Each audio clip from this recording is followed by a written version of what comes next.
Welcome to the AI Surge podcast, where we explore how AI is shaping industries and accelerating innovation. I'm your host, Surj Uppal, and today I'd like to welcome everyone to Asif Premji, VP Operations and General Manager of Okotoks Honda. Welcome, Asif, and looking forward to a great conversation. Thank you so much for the invite, Serge, and I'm looking forward to a great conversation today. Well, I love talking shop and auto, and it's such an industry that everybody can relate to because we all need cars. But sometimes, you and I, having worked in the industry, you don't know how the sausage is packed until you actually get behind the scenes and realize how much it takes to deliver a great customer experience. Hats off to you for kind of leading the charge there at Okotoks Honda. Uh, so please tell me a little bit about yourself, and we'll get into the store a little bit later, and then we'll get into the industry. But how did you find yourself? Like when you're going to school, did you think this is my career path, or did you happen to stumble into it accidentally, or how'd that work? So my story is actually quite interesting. My father's been in the industry since the 1970s when he first came to Canada. And so, the dealership world has definitely been in our family and in my blood. But there was no plan when I was doing my education here in Calgary. There was no plan for me to join the dealership world. It was in 1992 when my dad bought out a dealership in High River. It was known as High River Honda at that time. And so that's when he had his introduction to as an entrepreneur and getting himself to be a sole proprietor of a dealership. And so, the blood was rampant at that time from not only an automotive dealership standpoint, but to have a gentleman and a mother come from India and Africa out to Canada and be an entrepreneur and enter the automotive sector at that time. And so, my academic pursuits were so much that I went to high school and I went to university here in Calgary. And I wasn't the most studious type. And so I decided to venture out and move to Ontario. And when I moved to Ontario, I specifically joined the Automotive Institute at Georgian College. And that was just by fluke because someone had told my dad, "Hey, there's this school out in Ontario. Why don't you have your son go there and see if he wants to enter the industry?" And not being the studious type, I said, "Hey, this is an opportunity for me to get outside of Calgary. I might as well try it out." And so I went there and I joined the program. It was a 3-year program at that time. It was only a diploma program. And I got my feet wet and I knew that the automotive industry is where I want to start my career path. Not dealership, just automotive career. And so I went for 3 years there. And at that time they had a 3-year diploma, 1 year graduate program where you had to go to the United States to finish off your degree. And so I went to Texas. It was called Northwood University. And that's where you were able to specialize in a certain minor and major component. Mine was more advertising and marketing in a BCom world. So that was my major of advertising and marketing and a minor in international management. Long story short, I finished off my degree. I got a scholarship to get my MBA done at their subsidiary Northwood program in Michigan, which is the DeVos Graduate School of Management. So I did my career academics there through a degree and my MBA. And I circled back to Ontario right at the height of BlackBerry and RIM. And I didn't know what I Wow. wanted to do with the automotive industry at that time. And so, like in my young 20s, I didn't know what the hell I wanted to do. And so I said, BlackBerry is awesome. I was a big BlackBerry fan. I go, you know what? Let me try. And so I was living with my sister, my brother-in-law at that time in Waterloo. And I remember I was sending over 200 applications to BlackBerry to try to get into their advertising and marketing program. Deny, That's deny, persistence, deny, man. reject, reject, reject. And so, I called my dad. I said, "Hey, you know what? I can't get a job."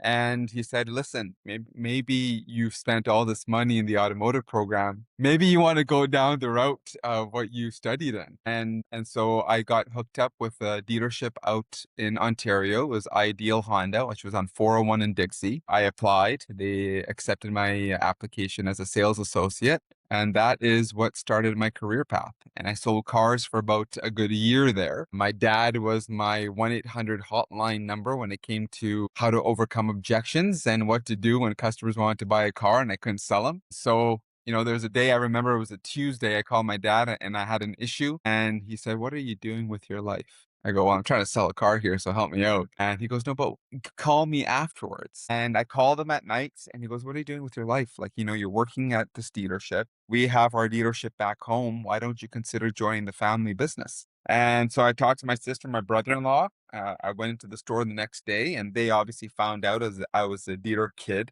And at that time in the 90s and 2000s, dealerships did not want to employ other people's dealers' kids. It was a proprietary confidentiality type of situation. They Wow. just didn't want someone whose family was running a business somewhere and their kid was working at another dealership and taking best practices and taking it to another store. So lo and behold, it was an amicable release of obligations and my job. And, I left Kitchener on a Friday, got into Calgary on a Friday night, woke up on Sunday, had a family meeting about what it was going to look like me joining the family business. And this guy just graduating from an MBA and working at a metro store in Ontario, thinking, okay, I'm set. Monday morning, I woke up in a suit, went upstairs, and my dad's like, where are you going? I go, well, we're going to work, aren't we? He goes, you're not going to work that way. And I go, why? He goes, go downstairs, put on a pair of shorts and a t-shirt and come back up. So I said, okay, no problem. So I went downstairs, put on a pair of shorts and a t-shirt, came back up. He goes, okay, let's go to work. And so we went to work. And that's when my dad put me through the 6-month program. It was called a 6-month stint program. 6 months in every position in the dealership until I figured out where my comfort level was. So 6 months in detail washing cars, 6 months in parts, 6 months in service, 6 months in accounting, 6 months in used, 6 months in finance, 6 months in new, 6 months back in service because there's other positions in service department that you had to learn. And so I basically did 6 months in a position until I came back into variable operations where he finally said, okay, listen, you've done about 2 years worth of experience figuring out where you find yourself comfortable. Where do you see yourself? And that's when I said, listen, sales is in my blood. I love it. I love variable operations. He goes, okay, then that's what we're going to focus on. Notwithstanding what you've learned, but if variable operations is where you see yourself and where you can excel and where you can implement what you've learned from your education, then that's what we'll focus on. Because he didn't want to put me in a position, Surge, where where he knew the passion wasn't going to exist. Mm. And so so once we knew variable operations was where it's at, then we did another 2 month stint where it was new, used, financed, assistant manager, assistant used car manager, buying, acquisitions until I was within the blood flow of the dealership world, and then that was history, and then I took over. Yeah, Wow, that's you called it a stint program. 6 month stint program. Yeah, It's so it must be so nice to have a resource like that who just puts it bluntly, like an expert in the auto world, but also I love the what you mentioned about he's like, "Son, what are you doing? You've got this education, why not use it?" And it's funny, but sometimes the advice is simple and effective. of course. Just for the viewers, Asif and I were talking just before we started the podcast, but it's funny. I worked in the auto group and I got my son a job as a lot boy, just like how you started. And in summer, yeah, t-shirts and shorts is all you need. But it does kind of run in the blood, and it's a fascinating industry. And so, how did you end up at Okotoks Honda? What did that journey look like? Yeah, so High River Honda is about 25 minutes south of Calgary, small rural, town. And my dad bought in 1992, and he had gone through two separate renovations. And at that time, Honda had its requirements for their image program and what they wanted their facilities to look like. So I joined in 2003 in the operations up until, well, not ran, but I helped my father up until 2007 when Honda said, hey, listen, you guys are landlocked.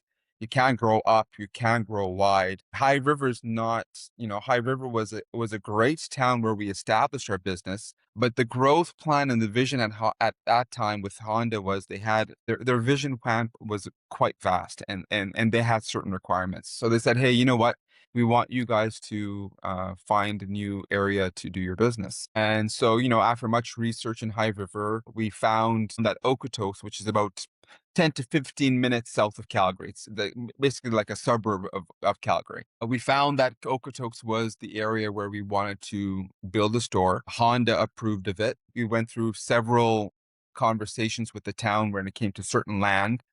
But long story short, we found a piece of land. We built a store coming out from a 9,000 square feet store in High River. We built a 33,000 square foot store in Okotoks. My brother-in-law had joined right before we moved. So it was basically my father, my brother-in-law, and I who were working on plans and building this business. And so we moved our operations to Okotoks. And we were the only import store in Okotoks at a population of about, maybe at that time, it was about 15,000 people in Okotoks in 2008. And so, we had our work cut out for us, but we knew that we were set for the next 15, 20, 30 years because we knew Okotoks was going to be a part of Calgary. And the growth plan that Okotoks had set out for us was, we had a cap of 30,000 people in our town of Okotoks, but they quickly lifted that because a lot of people were moving in. And so, we built the store in '08. We've gone through one image program already, which was 2 years ago or a year ago, and business has been great. We do a lot of pump outs. So a lot of our business goes into Calgary just because you can only do so much business in Okotoks. Mhm. And we've been blessed. We've been fortunate. We have a great loyalty database.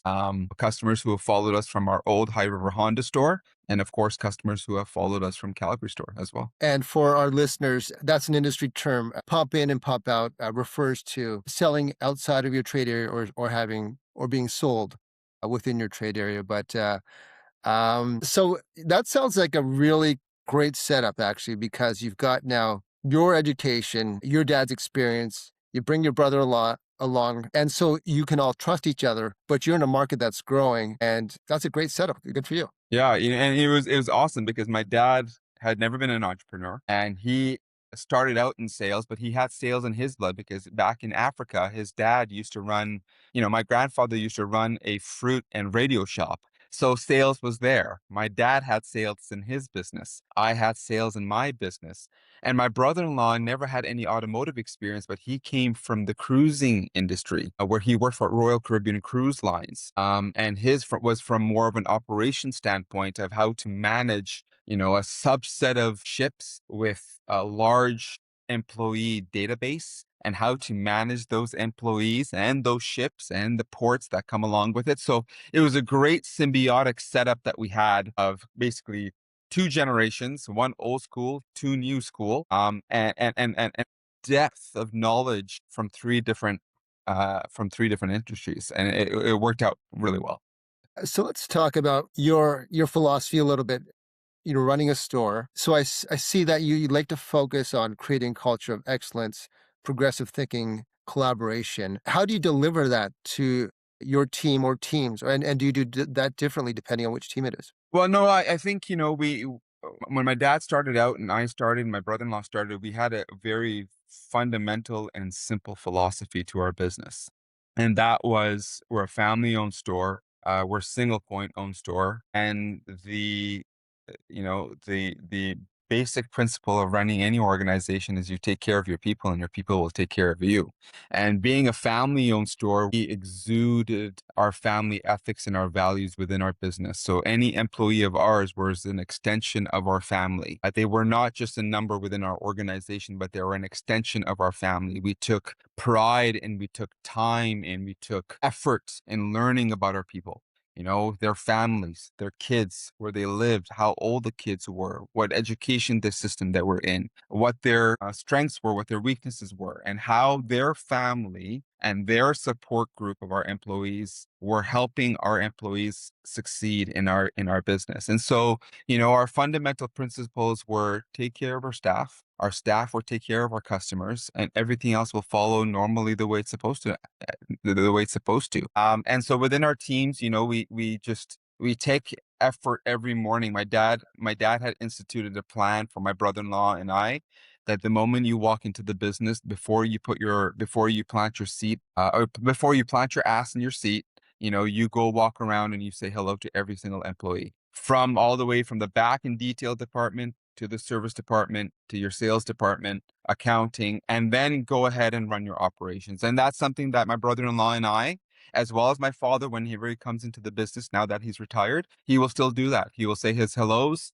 He'll make sure he asks about our employees and how they are, how their family is, how their kids are, and then business just goes on. And so as time has evolved, Surge, I have come up with this thing where I extend that type of mentality to our managers that don't fall in love with your seat, fall in love with your feet. So always make sure that you're walking around and double checking with everyone to see how they're doing. Because the moment you have both your arteries connected, your artery and your employees' arteries, they're connected, and the blood flow is much more easier that way. There's no separation to it.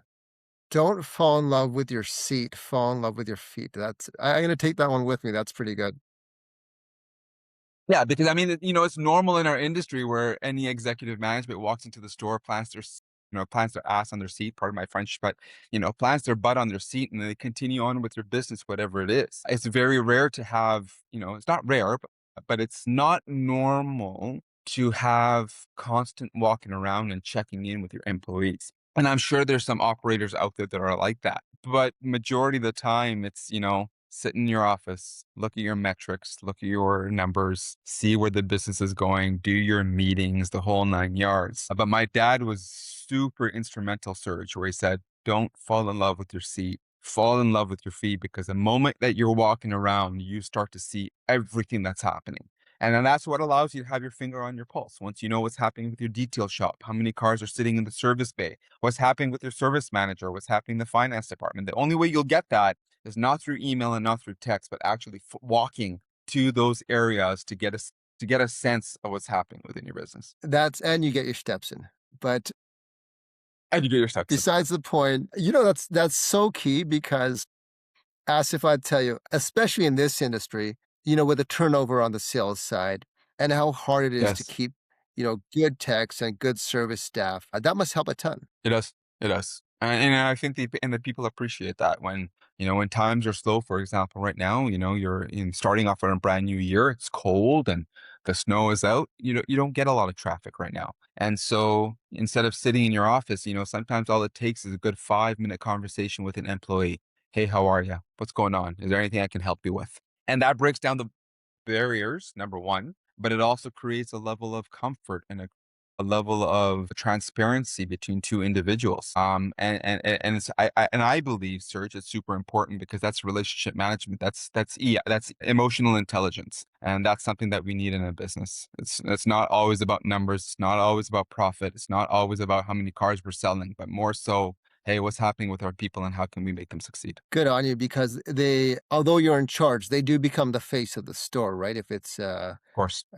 your sales team or your service advisors, and if you trust them, they'll trust you, and they'll treat your customers well. Yeah, for So sure. tell me a little bit about your experience. So with 20 plus years in the game, what industry trends are you seeing? Well, it's funny. I mean, the industry trends right now are, I think it's easy to say it's going to be the evolution of a new tech, which is our AI, right? I think from a buying standpoint, from a consumer standpoint, the trends are still the same. Consumers want information at a relatively rapid pace. They don't like the fluff. They don't like the sales jargon. They ask something, they want the information readily available, and they're significantly much more knowledgeable and much more aware of what they want, when they want it, and how they want it compared to what they used to be. So that trend is still there. I think there is a little bit of some maneuverability that we as dealers have to go through with how we are delivering a certain experience to a consumer. And AI is now helping with that deliverance. And I think that trend of how we implement a new base of technology within our stores is what's going to set us apart compared to how AI can perhaps overtake some roles. And within our business search and within the groups that I'm in and boards that I'm in, that is a big conversation. Is AI going to take positions of our people? And I keep on saying AI is not going to replace roles. AI is going to replace roles or replace people who don't know how to use AI. So It's just, we had the paradigm shift when SARS happened, and that's when the buildup of Uber and DoorDash and Airbnb happened. And now post COVID, you have the emergence of AI and the subset of tools within that. And you have to unfortunately drink that Kool-Aid. And that Kool-Aid's going to be, how do you use it to your benefit rather than waiting for the tool to do your job? How do you use it to better your job? Yeah, And Asif, that's that's a one of the great trends point. that we're seeing right It can make yeah. now. Yeah. Yeah, it can make your team much more effective, like in terms of doing their job better or allowing them to focus on what's important. So, yeah, Yes. it doesn't Yeah. have to be an either or. It can be, yeah, exactly. It can be just working with a tool to your advantage. Yeah. And I think at the end of the day, Serge, everyone's looking for ways to maximize their time and do their jobs in a more efficient way. And thankfully, that is AI. And I think AI has been there. We just haven't seen the potential of it up until now. And so, for example, in my sales department, Serge, I have finally been able to explain to my people or to my associates and to my managers that there's no reason to be scared. We're gonna use ChatGPT for now. There's no reason to be scared about ChatGPT. ChatGPT is just another base of knowledge and information that can help you to do your job in a much quicker way. So instead of sending an email to Surge about the comparisons between a Honda CR-V and a Toyota RAV4, and using your knowledge base of what you have in your mind based on what you have taken from your training, utilize a tool such as ChatGPT who can enhance your time, help you formulate an email or a note in a fraction of the time so that gives you time to go ahead and learn more or to take care of your customer. It's taken a while for my associates to get there, but now they're slowly starting to catch on. Just because ChatGPT is a tool where it's garbage in, garbage out. If you just ask ChatGPT to do something, it'll give it to you without any content. And so my brother-in-law and I have been having conversations with our people saying, hey, it'll only give you what you need based on the context that you give it. If you be Mhm. as tight as you possibly can with the information that you need, then only will you get that type of tight information that you can set out to whatever you need to do. And it's been fun doing it, challenging, but fun. So please feel free to brag about the successes you've had. I know you mentioned at the top, the business has been doing great, but tell me about the strategies you put in place or the people you've hired, or what do you attribute the successes to? Well, I think I would attribute the successes to our store to probably three factors. One is the blessings from a higher power. Our family is very faithful and spiritual, and so we know that whatever we do, we have a guiding hand in it. And that conversation with a lot of people it's difficult just because some people have different set of philosophies and mentalities. For us, we have a guiding hand. We're blessed with the spirituality and faith that we have with it. And we know that whatever is meant to happen within our store is going to happen. It is outside of our control. We have control, but whatever is meant to happen, whoever's supposed to come in, whoever's supposed to buy, whoever's supposed to leave, whoever's supposed to stay, is going to happen the way it's supposed to universally happen. That's number one. Number two is the success. The number two success we have is our people. And our employees are our core. They are our lifeline. They are our family. They are our battle soldiers. And we are blessed to have a strong tenureship and loyalty within our employees. We have who have been with us for 25 years. And our core level of management that we have from sales managers, finance managers, used car manager, service manager, parts manager, accounting manager, we're already into our 10 years plus that they've been with us. So they've been with us through COVID. They've been with us through the challenges that the industry has imposed upon us. And so they are our people that we rely on. And thankfully, they understand how our business runs. They understand the core notion of our family and the ethics and values and integrity that we fall upon. And they've been able to exude that within the rest of the team. And so that's our number two success. And I think the number three success that we have, Serge, is that we are and live our business based on simple practices. And we know that there are so many ways that we can operate and ways in which we can utilize tools to exponentially grow our business, but that comes at a cost. So my brother-in-law tried to figure out ways in which we can grow our business with minimal amount of cost. And I can go back to one success story that we had, and that was when Google reviews was one of the sources where consumers were starting to look on making their decisions. And back in pre-COVID world, I'm going to say maybe 2014, 2015 year, Google reviews was something that, oh my God, maybe we need to start getting some Google reviews and create get business pages and so forth and so on. And at that time, vendors had their tools where they're saying, hey, Surj, listen, give us $500 a month. We'll give you this tool and we're going to go ahead and automate messages to your clients to generate Google reviews. So to get a success, we had to spend a set amount of money. And we tried so many vendors, Surj. We used, I'm not going to say the names, but we used at least 3 to 4 companies to help us generate Google reviews. Because at that time, my brother-in-law and I had the goal of we wanted to have the highest rating, but also have the highest number of reviews. It was a combination of both. Mm, And unfortunately, Surj, we were not getting the traction we wanted to through the vendors. So my brother-in-law and I went back to the drawing board and say, how are we going to do this? So we said, okay, well then let's authentically and organically do it. Well, how do we authentically and organically do it? Well, you just do it by taking care of your customers. And so we had a meeting with our staff.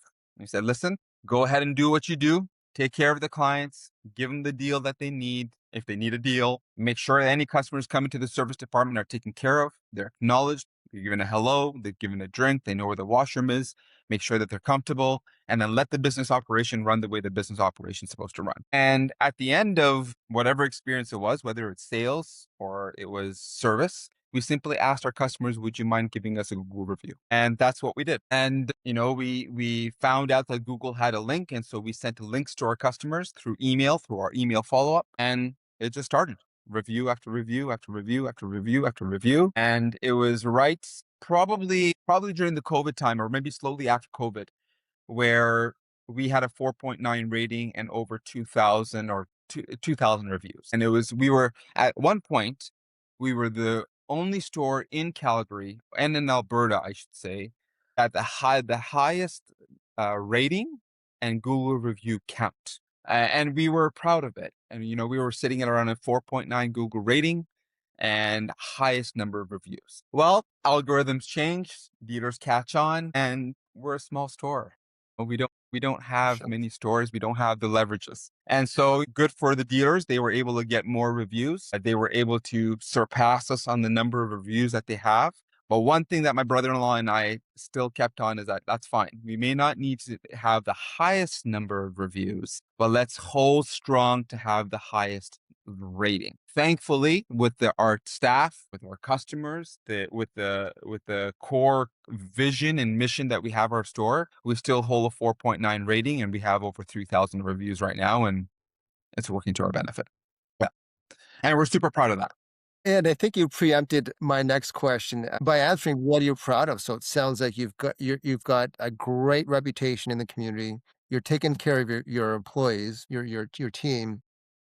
Yes. Um, it's funny how fundamental that those 2 things are in terms of just running a business. Take care of your people and your customers, and you're set. So yeah, my dad started off with giving me a principle of the P's, and then we've revolutionized it. So I tell my variable operations that always remember the 5 P's. Take care of your people, take care of your products, take care of your process, take care of your payments and your product and your pricing and all that kind of stuff, and take care of your processes. And there's one more P along there, but it's super minor. So whenever we have our meetings, we always tell them, remember your 5 P's. Take care of your people and remember your process. Once you take care of those 2 things, process one, people two. Once you take care of those first 2 things, everything else will follow easy. And it's the same thing That's within our funny. business. You take care of our Yeah. yeah, Another P is profit, and you haven't even mentioned that, profit. Yes. but it all flows together, right? And that's, I'm on several boards, and we talk about, what's the profitability of the businesses right now. And it's super important because you can't run a business without profit. That's normal principle. But we've always said profit will come if you take care of the fundamental process of your business and of your people. Because once you take care of your people and you have a process that's tight, stringent, quality, integral, ethical, valuable, that will extend out to your consumers. They will love it. And then you're stuck in that funnel. And then everything will come along with it. And whatever is and I always say this, Serge, to a lot of my friends and people who are in business, that if you take care of your fundamental principles in the business, then naturally everything else will come along. You're not perfect. You're going to lose some customers. You will upset some customers. You'll upset some staff members. That is just a natural part of process of a business. But if you can wake up every morning and have your people wake up every morning and realize what's the most important thing, and that is to know your business, know your product, know your process, and to deliver an exceptional experience to the people that walk into your store. Everything else will just happen. It's not magical. There's no magical formula or any vendor that you need to hire to do that. So let's talk a little bit about some of the challenges because every business has challenges. And then Sure. how do you Yeah. how do you address those challenges, or what are those challenges in either for your particular store or for the industry that you see? And some examples I've seen, and maybe this will help spark some thoughts, is one thing that frustrates me is when I see sales staff not pursuing 100% of the leads or the bottlenecks at the service in the service department, which some may or may not be avoidable. But what are the challenges that you see? Why, whenever we have conversations, we always segregate them into controllable and non-controllable challenges. And the non-controllable challenges that we're facing right now is challenges within the market, whether that be margin compression, whether that be inventory, or whether that be buying cycles. Those are out of our hands. Can't control it. It is what it is. Let it flow the way it's supposed to flow.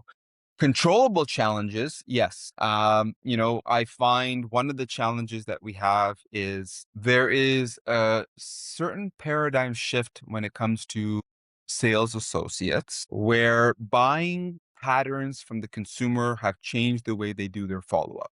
Back in the day when consumers relied on us heavily for information, there is a certain controllable aspect where we can guide Surge to the end goal of him buying a car. The buying decision at that time, Surge was going to 1.5 dealerships before he made a decision with my store. He's going to 1.5 dealerships before he entered mine. Now consumers are going to 3 dealerships before they get to mine.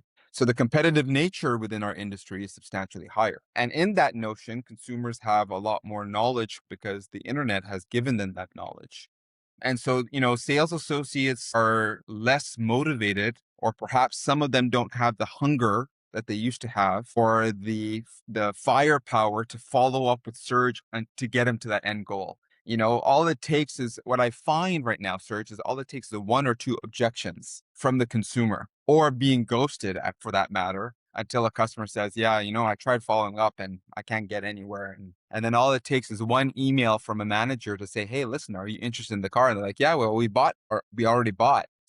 And I think it's not so much that they don't have the firepower to follow up. I think it's how they're doing it. I think Mm. they're sometimes stuck in old school ways and using the terminology of what worked back then, and they're not doing that now. And I think, that extends perhaps into the service department when it comes to the bottlenecks, where I think maybe some of us are still stuck in the old school ways of how we run our business and how we handle our consumers and the certain terminologies or the jargons that we use with them. And I think we need to refresh that a little bit where we don't need to be so fluffy with them. I think we just need to be straight with the customer.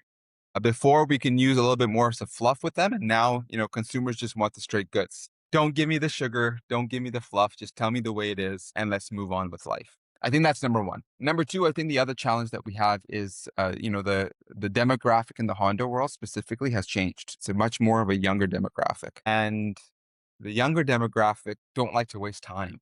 Time is their number one currency. And if they can get the job done in 10 minutes instead of half an hour, that's the way they want to do it. And I think we're having a hard time getting to that younger demographic because we just don't know how to do it yet. And I'm guilty of that. My nephews are on Snapchat, on Instagram, and on TikTok getting their knowledge base, and I'm not there yet. We've tried the whole social media approach, Surge, of trying to create content, and we just can't gain the traction. And that is another challenge that I find is getting into the media sources where the people are at and giving the content that we're supposed to give them and just not knowing how to do it. That's so interesting about, yeah, especially once you get to Gen Z, millennials, they kind of know what they want and they want information right away. Hmm. I saw a stat that if you, and sometimes it's not, you can't prevent it because none of your employees work 24/7. Yeah, if there's a 5-minute delay in a response, there's an 80% drop off in success in terms of closing rate. Yeah. And then people are so well informed, right? Before it used to be they come in and you'd have to educate them on the product. And now they know exactly what they want. Let's cut to the chase and see if we can work out a deal. Yep. Yeah. And consumers are smart, Serge. They still use the same terminology. What's your best price? And it's not so much what the best price is. It's them seeking, give me the value of why I should buy from you. But we're still stuck in the old school ways that, oh my God, Serge wants best price. So let's cut our margins that are already cut by manufacturer to begin with. Let's cut it down more and give the best price to Surge. And they find they still Surge won't buy from them. And they're scratching their heads. Well, I gave the best price. Why didn't he buy? And so there's a paradigm shift where it's not so much best price anymore. It's what's the best value. Right. Exactly. It's funny you mentioned that because when I went to purchase my car, it wasn't about. It was more about okay. So let's get a deal where we both win. Because it has to be a win-win. But also, there's other things you can negotiate. Maybe some stuff with accessories or some stuff with whatever it may be. Throw in a service package or get a better rate on detailing or extended warranty or whatever. Yeah. It's Yeah. sometimes the question is, what sure, we'll move on price, but what else can we do to make sure we get the sale? Yeah. And I think it's not, I think there's that component, Surge, but I think it's also, understanding that when a customer comes in, what you do in the first 5 minutes can usually dictate if that deal is going to happen or not. And it's as simple as saying Mm, hello. It's as simple as giving them a cup of water or a cup of coffee. And it's as simple as having them sit in the office and say, hey, listen, what are you here for today? And let them speak because more often than not, some customers will walk into some stores and they're not treated as they should be. And maybe it's not about price. They just fall back onto price because that's all they know. Because you really can't say, I want to give you my money, but I want you to give me a really good experience that I deserve. You really can't say that. Consumers, I think, are also in a pattern where they want something. They want to be treated fair. They want to be treated like they're kings. They want to be treated like they're actually humans, but they don't know how to say it. So the only thing that they can fall back on is that, yeah, I want to buy a car. Give me a good deal. It's not about good deal. Give me good service. Make me feel important.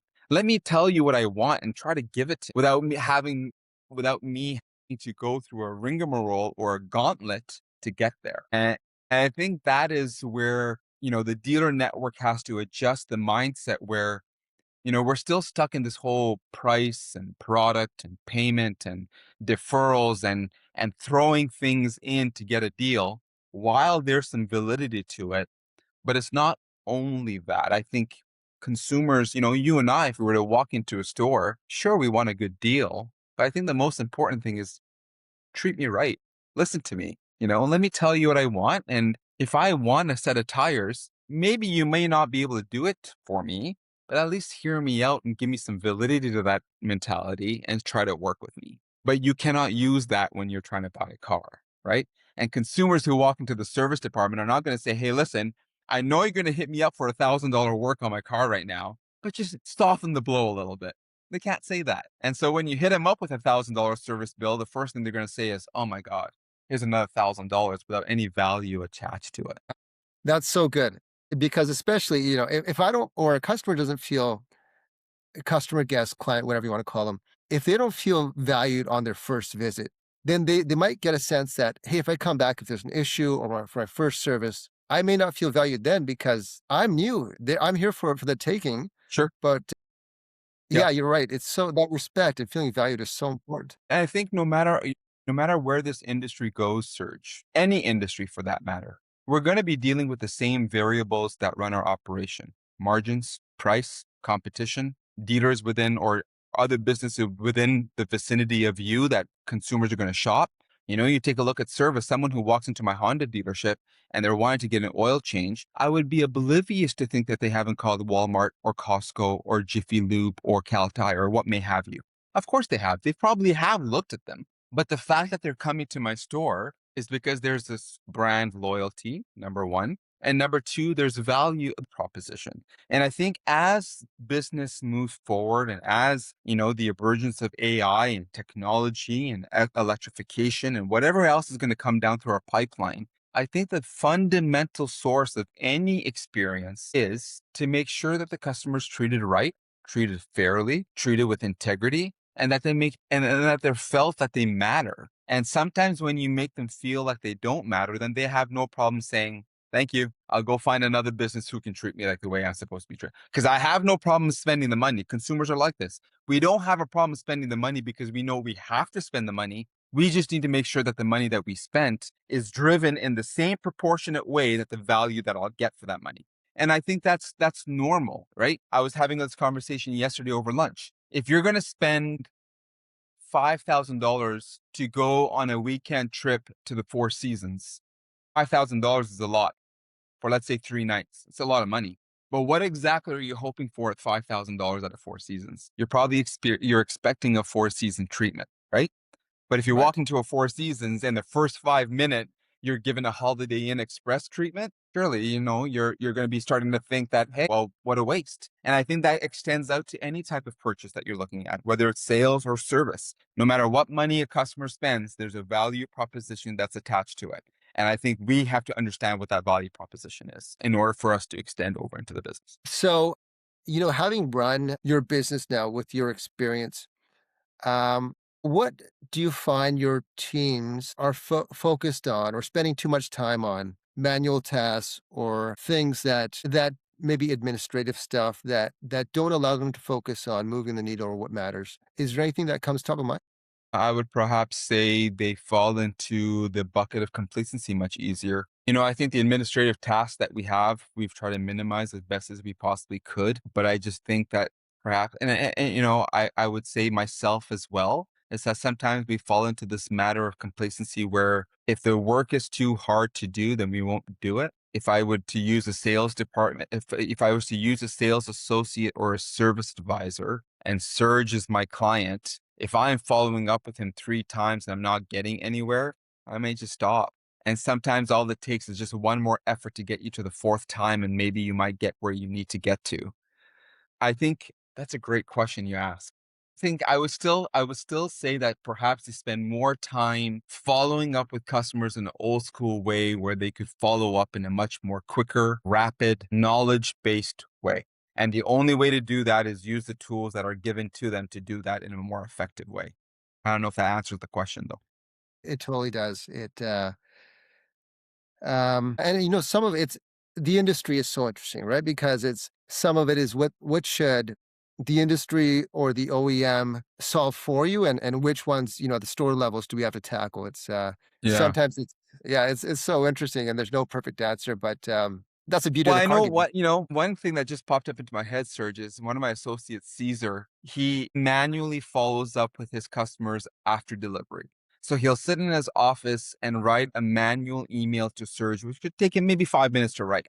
And I know there's vendors there that'll automate it for us. And I think maybe that's a way that we could perhaps save some time and get something to do something for us, but it comes at a cost. And if it's going to cost me $1,000 to implement that vendor into my business plan, I don't know if the return on that investment is there compared to Caesar writing out a catered, emotional, well thought email to Surge where he can actually get a response back where an automated email to Surge will say, here's another automated email, delete. And so I think, I have a group of individuals that will personally handwrite an email. And then I have another group of individuals who will use scheduled emails. They'll handwrite it probably from home while they're sitting with their family and schedule it so that it sends it the next day for them. I just find that there's a balance between people who are moving into new school and people who are still stuck in old school. So that's funny. That email from was it Caesar? You said that might prompt me if I already forgotten to submit that 5-star review. because that's not what I was expecting. So that's good on them, and that's a little bit old school, but sometimes old school works, right? I think we're going back to old school a little bit, I think. Yeah, I agree. I think the human component in, especially in sales, being high ticket sales in particular, auto, real estate, whatever it is, it's so important Yes, because absolutely. yeah, it's less of a transaction and a transaction plus relationship. And it sounds like you've done a great job of kind of instilling that into your team. Yeah, I think we've done a relatively good job. I think we have a lot more area of opportunity, but I think we've done a good job so far. So in 6 to 12 months from now, where do you wanna be? Stay the course, or do you wanna try something different, or do you see the game changing a little bit in the next year? Look, I think the game is changing as we speak. Again, there's the uncontrollable factor when it comes to manufacture. Right now, our biggest problem is inventory. We have no cars. We've heard this for the past 5 years. We have no cars. We have no cars. Where do I want to be in 6 to 12 months? Uh, I think I need to adapt when it comes to where the market is from a car standpoint.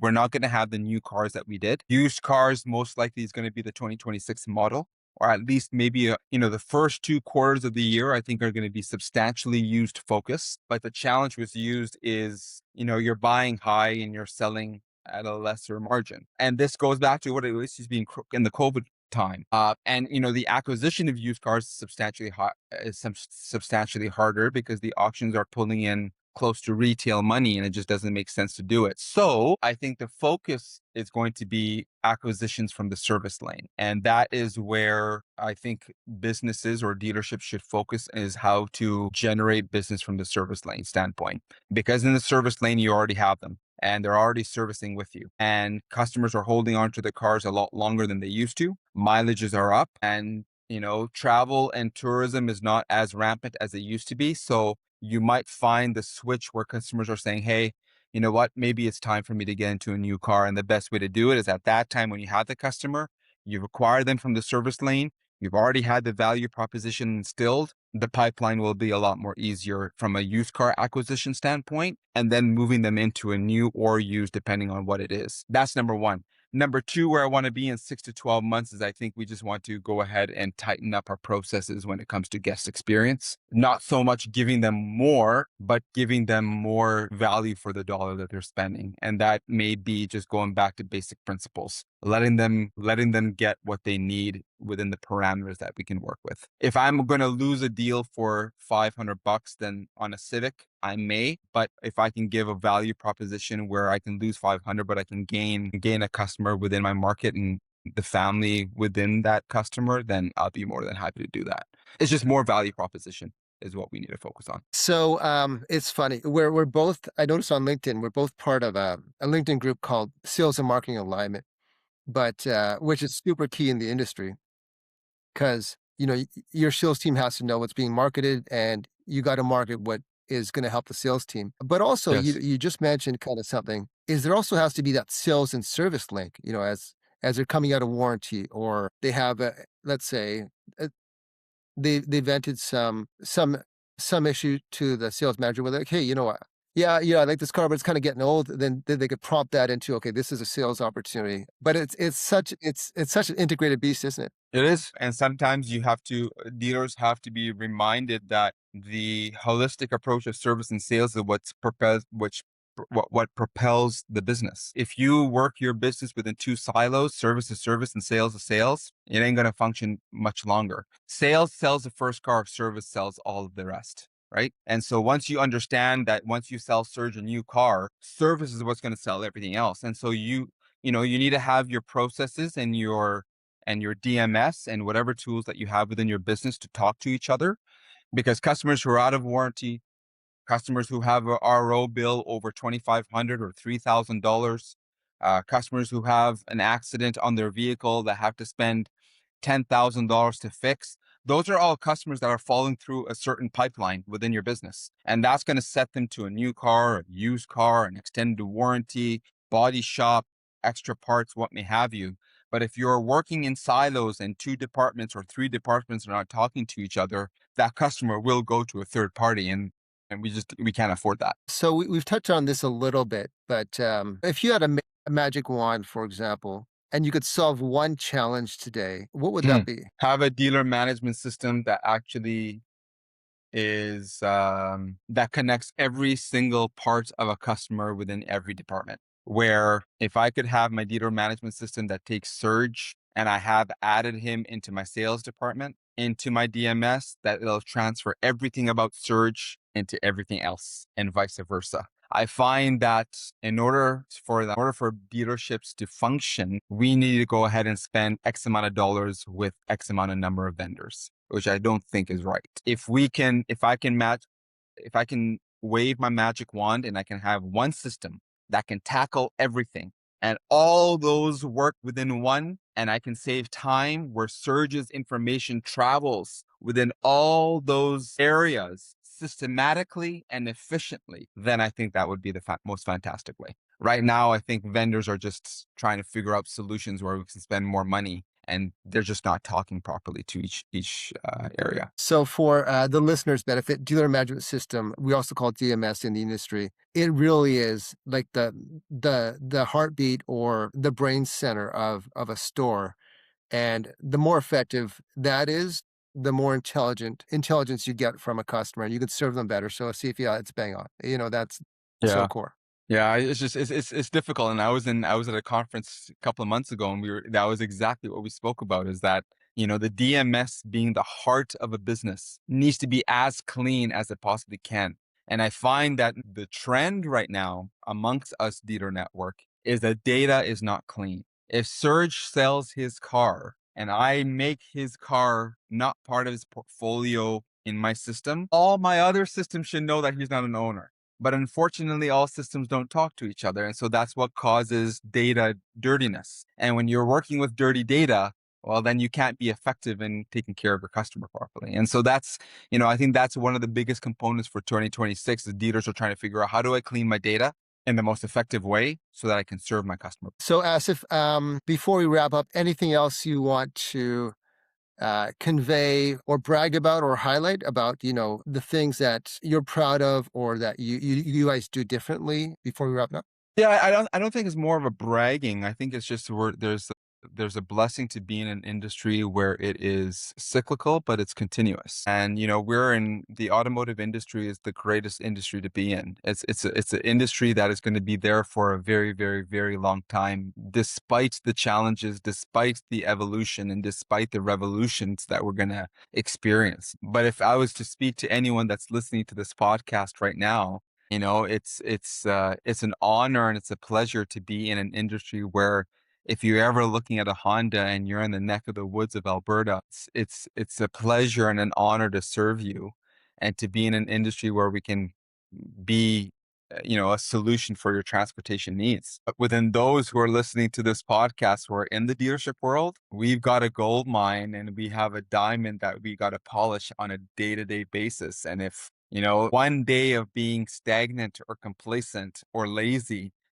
that diamond will tarnish relatively quickly. So we got to be on our game on a daily basis. We got to be polishing and refining ourselves and our business so that the consumers who take time out of their schedule to come see us, that we're on our game. Because all it takes is one instant where we're not on our game and the consumer will go to a third party. We just can't afford that. We've worked way too hard to build the businesses that we built. It is an honor and a privilege to have those businesses. And I think we need to be accountable to each other to make sure that we are serving ourselves, serving our staff, but most importantly, serving the consumers because they depend upon us. They depend on us for their life and their transportation needs, and we got to be on our game to give them what they need. Yeah, that's what I would say. So Asif, please let everybody know how to find you, maybe through your website or your social handles, or Yeah, if absolutely. You if can they love find your approach.